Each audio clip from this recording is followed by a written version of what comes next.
খাঁটি দুধের ছানা দিয়ে তৈরি এই পিঠা দেখতে যেমন রঙিন, খেতেও তেমন অমৃত। পুরো ইউনিক রেসিপি। ভিডিওটি না টেনে শেষ পর্যন্ত আমার সাথে থাকার জন্য অনুরোধ রইল।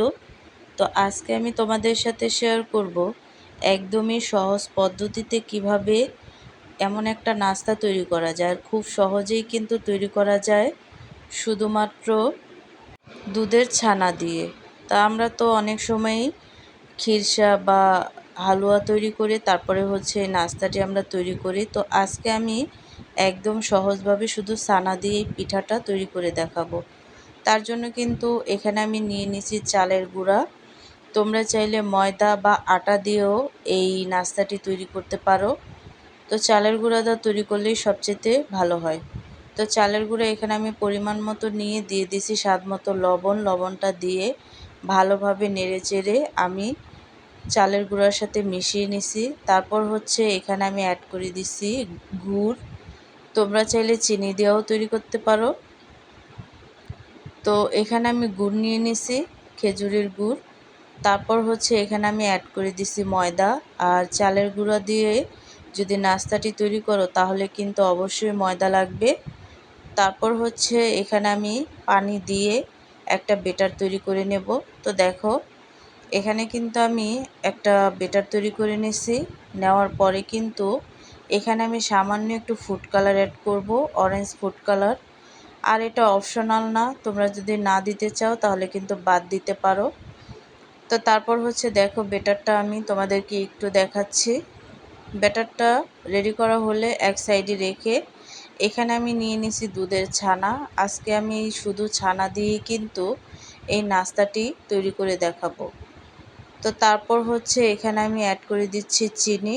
চিনিটা দেওয়ার পরে কিন্তু এই ছানাটাকে সম্পূর্ণ ভালোভাবে মিশিয়ে নিতে হবে যত পর্যন্ত চিনিটা না গলে যাচ্ছে।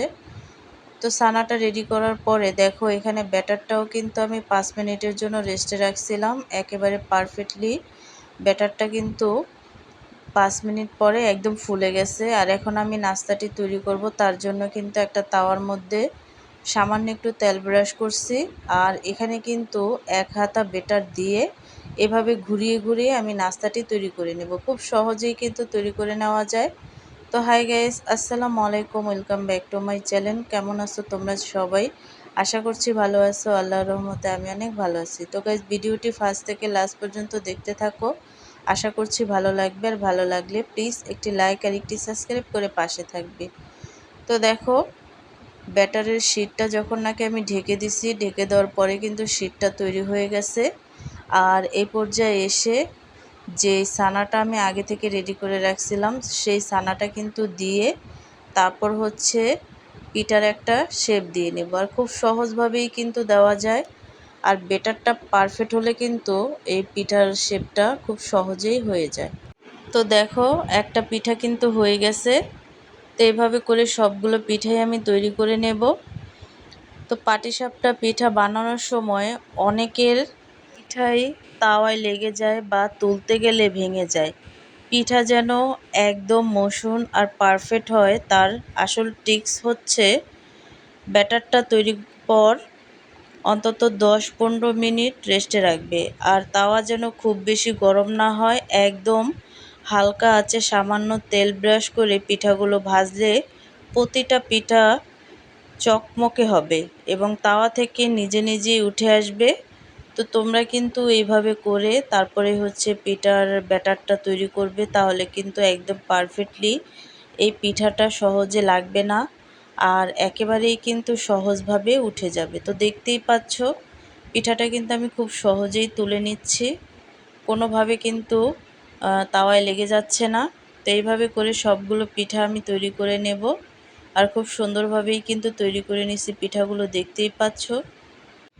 তৈরি হয়ে গেল আমাদের একটার জায়গায় 10টা খেলেও মন ভরবে না এমন মজাদার নাস্তা, ছানার পাটিসাপটা পিঠার রেসিপি। বিকেলের নাস্তায় আজ ঘরে ট্রাই করো, সবাইকে চমকে দাও। অরেঞ্জ কালারের ব্যাটার আর ভেতরে সাদা ছানার পুরের কারণে পাটিসাপটা পিঠার লুকটা কতটা রাজকীয় আর চমক হয়েছে। এটা দেখতে কতটা আকর্ষণীয় লাগছে। আজকাল বিকেলের নাস্তায় বাচ্চারা শুধু বাজারের অস্বাস্থ্যকর ফাস্ট ফুড বা কেমিক্যালযুক্ত খাবার খেতে চায়। কিন্তু আমরা মায়েরা বা বোনেরা যদি একটু বুদ্ধি খাটিয়ে আমাদের বাঙালি ঐতিহ্যবাহী পিঠাগুলো এমন সুন্দর রঙিন আর পুষ্টিকর ছানা দিয়ে পরিবেশন করি, তবে কিন্তু তারা একটার জায়গায় 10টা খেলেও তাদের মন ভরবে না। ঘরের তৈরি এই খাঁটি নাস্তা যেমন তাদের সুস্বাস্থ্য নিশ্চিত করবে, তেমনি তাদের মুখের তৃপ্তির হাসির কাছে বাইরের সব দামি খাবার ফেল হয়ে যাবে। পরিবারকে পুষ্টিকর খাবার দেওয়াতে আমাদের তৃপ্তি বাড়ে। আজকের এই ইউনিক রঙিন পিঠার রেসিপি তোমাদের কেমন লাগলো কমেন্ট করে জানাতে একদম ভুলবে না। ভিডিওটি ভালো লাগলে অবশ্যই একটি লাইক দেবে এবং আমার পরিবারের নতুন হয়ে থাকলে চ্যানেলটিকে সাবস্ক্রাইব করে আমার পাশেই থাকবে। তো আজকের রেসিপিটা কেমন লাগছে অবশ্যই কিন্তু কমেন্টে জানাবে। তো অন্য কোনো রেসিপি নিয়ে তোমাদের মাঝে আবার চলে আসবো। আজকে এই পর্যন্তই। সবাই সুস্থ থাকবে, ভালো থাকবে। আল্লাহ হাফেজ।